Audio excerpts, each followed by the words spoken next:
Hi guys, welcome back to my channel. Happy to have you join me. On today's vlog, I'm going to be talking about the differences that I, in my own words and opinion, have about my home country Nigeria and my new home country Canada. So I'm going to be talking about the culture, the transport system, the security, the weather. I'm going to be talking about some of the work related things, public holiday, leave days, maternity leaves, how to find jobs, and finally, I'm going to tell you guys which country I prefer. So just stick around to the very end so you know which country I prefer between my home country and Canada. For the sake of those that are joining or watching this vlog for the very first time, this is Flookiesden and I create lifestyle content to help new and aspiring immigrants that are looking forward to having a life in Canada, to help them settle easily and faster by the things that I share, by the things I bring to the fore for you to be able to see. So my experiences from other people's angle, and then a bit of other things that go around the city just to give you footages of the things around Canada, but particularly to my own local government here, which is Saskatoon in Saskatchewan. So I'm happy to welcome you if you're new on this channel. See you in a bit.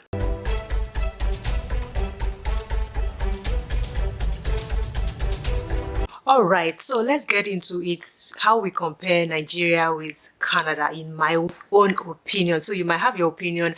As you watch through the video, feel free to drop in the comment section what you think of the difference, especially if you're from Nigeria. Drop in the comment section and let's have a conversation about what you think is the difference or the things that I've really not captured. Okay, let's move right into it. Canada has a larger landmass of about 9.9 million kilometers, the landmass.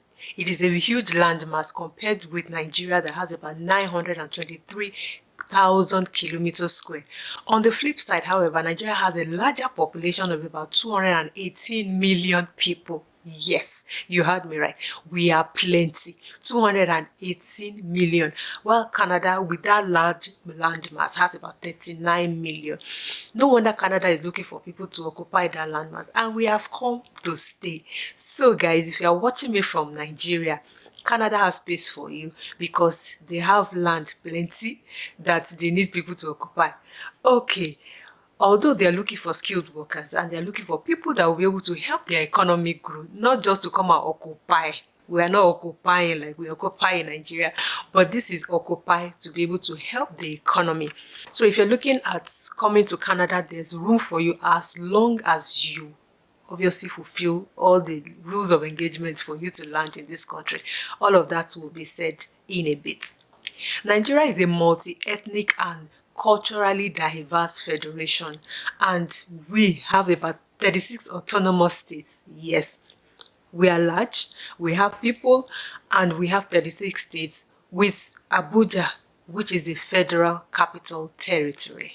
Also in Nigeria, there are 250 ethnic groups, 500 languages, guys. We have language, we have culture, and we have 3 major tribes.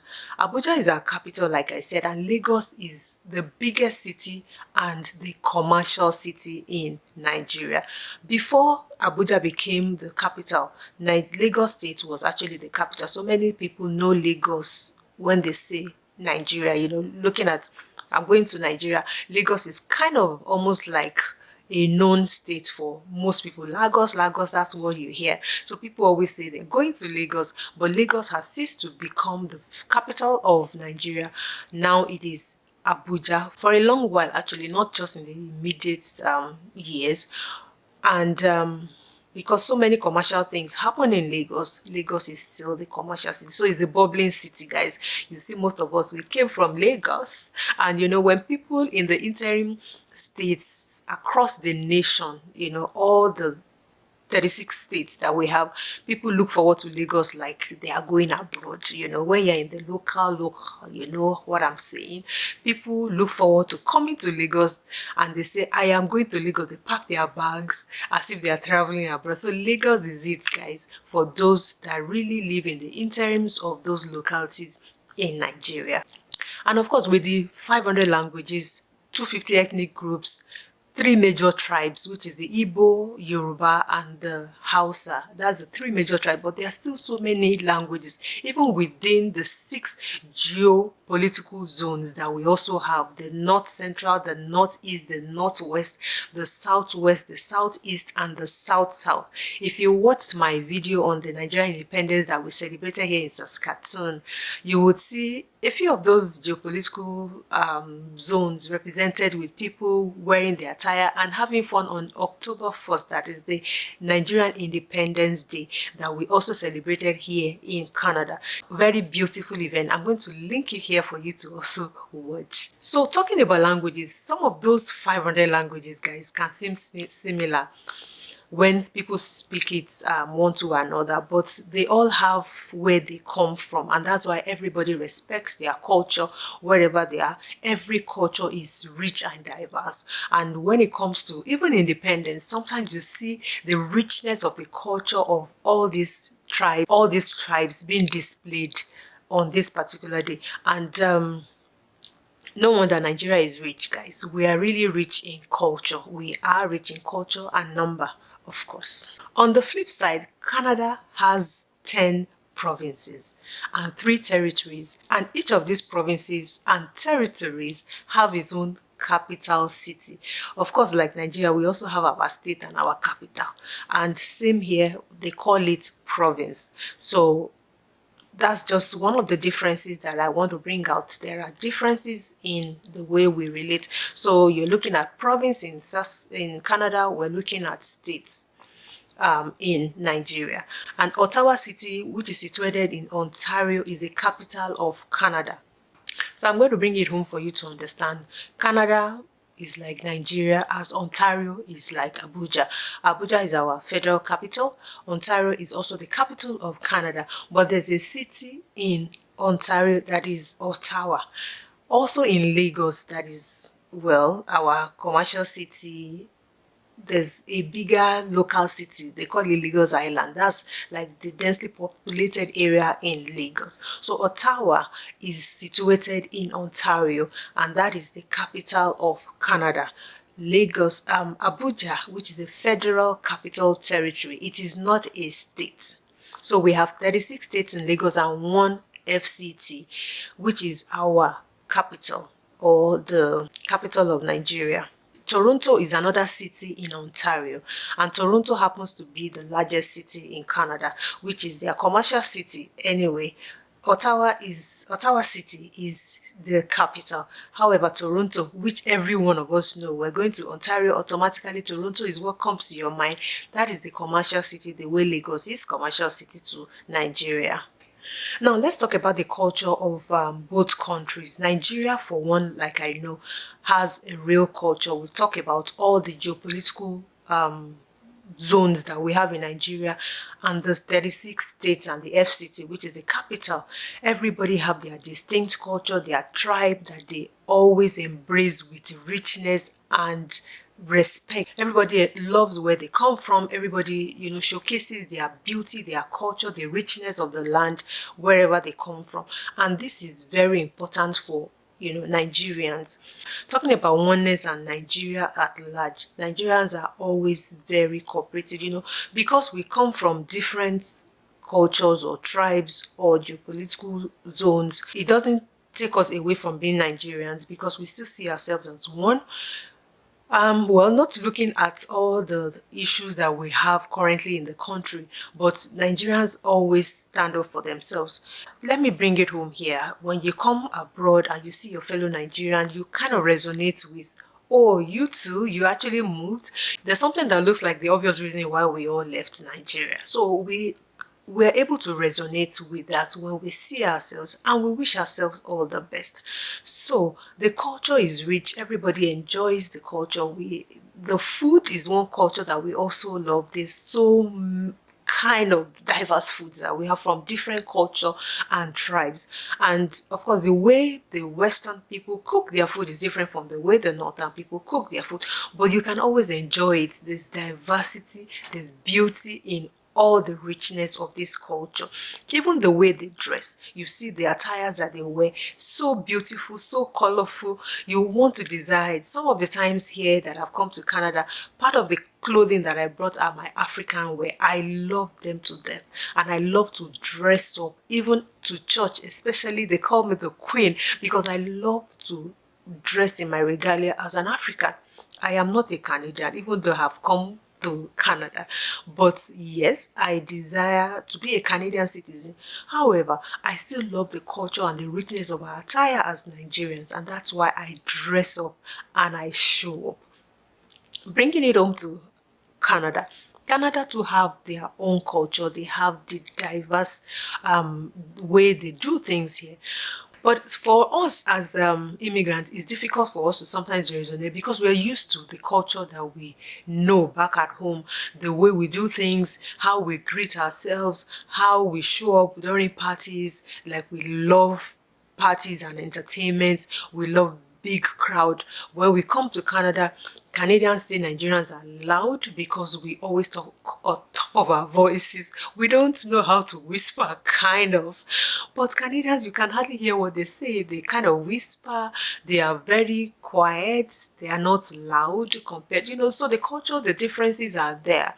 And for us as immigrants and Nigerians, trying to sink into this culture becomes a difficult thing for us. Sometimes we come across as being aggressive in the way we behave or interact or even do our work. For instance, I'll take it back to work. I'm still coming back to work, but this, I just need to address it. That we typically work between 8 and 5 p.m. with 1 hour or 30 minutes break, and we are working. We are really working. I know that sometimes we take for granted some of the times, like here in Canada, if you don't work, you don't get paid. When you leave work for whatever reason, you clock out for some of those jobs. But in Nigeria, you can actually have an event and go, and don't show up, or just take permission from your supervisor that you have this particular event and see you get paid.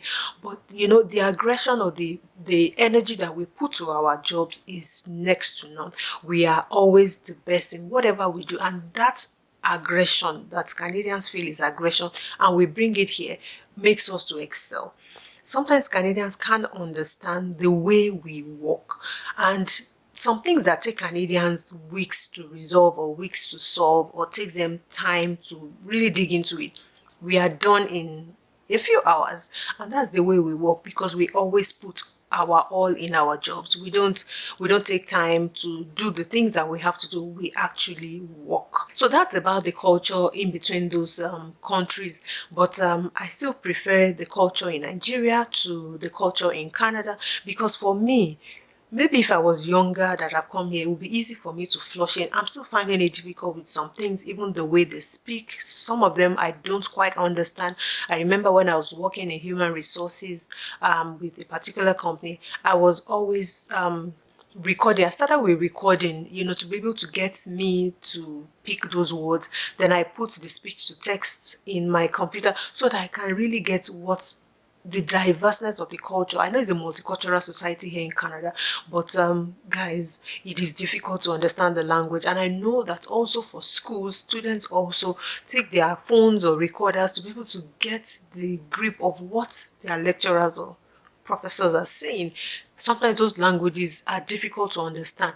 And I know that Canadians see it in a different light. Sometimes they say that we as Nigerians, we talk a lot or we have an accent. And I have addressed this in one video where I'm going to link here as well. Some of the things that nobody tells you about.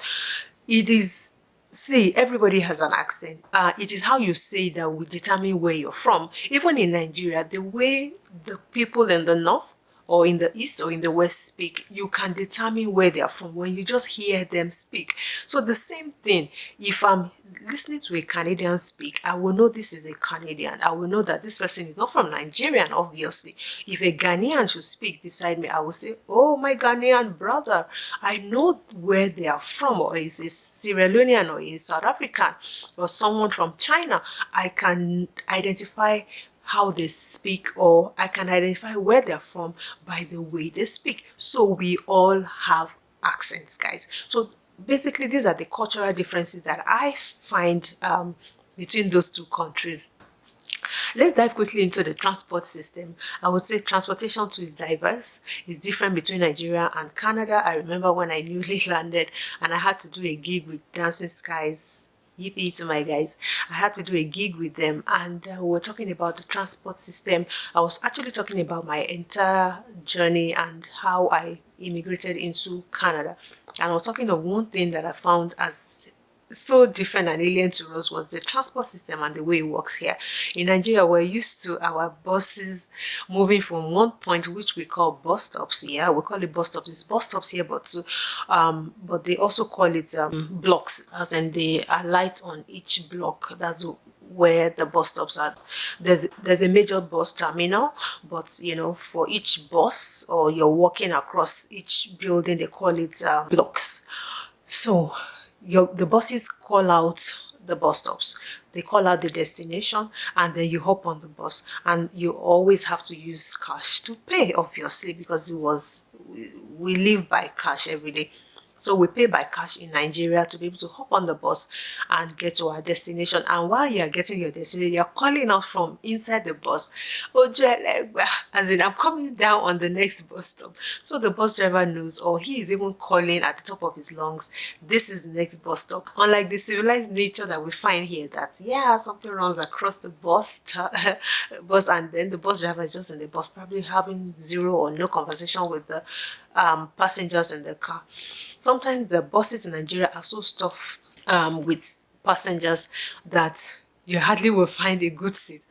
On the contrary, it's not the same here in Canada. So it's kind of a good, sophisticated, seating arrangement here in Canada, which is good.